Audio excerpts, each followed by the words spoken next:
Nah, ini adalah video saya yang terakhir akan membahas tentang makalah kelompok 6. Di sini saya akan meringkas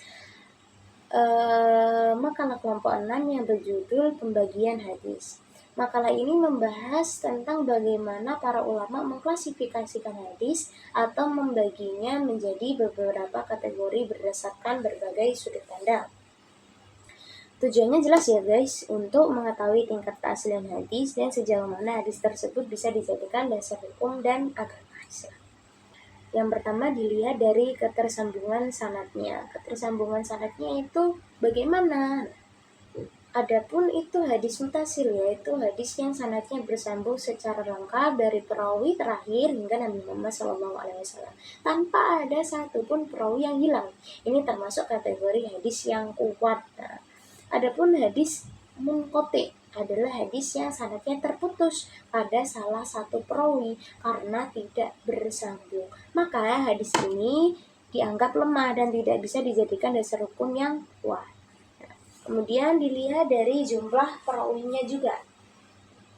Hadis mutawatir adalah hadis yang diriwayatkan oleh banyak orang di setiap tingkat sanad, sehingga mustahil mereka semua bersepakat untuk berdusta.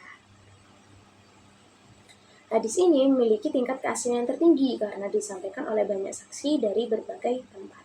Kemudian ada hadis ahad, adalah hadis yang diriwayatkan oleh satu atau beberapa orang saja. Hadis ahad sendiri terbagi menjadi 3 ya guys, gharib, aziz, dan masyhur.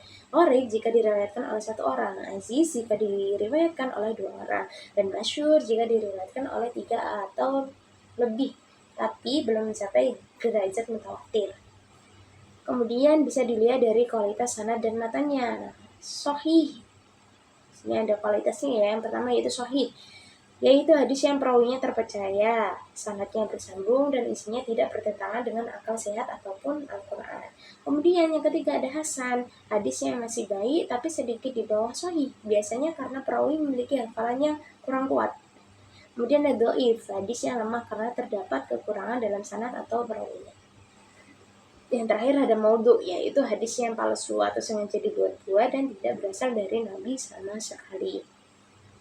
Kemudian ditinjau lagi dari sumber ucapannya. Hadis marfu' adalah hadis yang disandarkan langsung kepada Nabi Muhammad SAW. Hadis mauquf adalah hadis yang berasal dari perkataan atau perbuatan sahabat. Sedangkan hadis maqtu' ada hadis yang bersumber dari tabi'in, yaitu generasi setelah sahabat. Dengan pembagian ini, para ulama itu bisa menilai mana hadis yang benar-benar dijadikan hujah atau dasar hukum dan mana yang hanya bisa dijadikan pelengkap pengetahuan saja. Kesimpulannya, memahami pembagian hadis bukan sekedar teori saja ya teman-teman. Ini sangat penting agar kita tidak salah mengambil dalil. Dengan tahu jenis dan tingkat hadisnya, kita bisa ya berhati-hati dalam mengamalkan dan menyebarkan ajaran Islam, serta terhindar dari penggunaan hadis palsu atau lemah dalam kehidupan sehari-hari. Dari keenam makalah ini, kita belajar bahwa ilmu hadis adalah fondasi penting dalam memahami Islam.